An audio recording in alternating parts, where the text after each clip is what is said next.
To clean jewelry with stones that cannot go into the ultrasonic, such as emeralds and opal, soak them in soapy water and clean with a soft brush.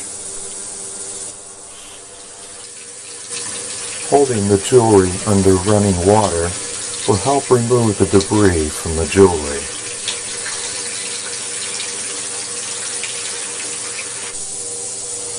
A useful tool in the shop is a water pick, the kind you buy at the drugstore for cleaning your teeth. The jet stream of water will easily clean behind the stones without damaging them.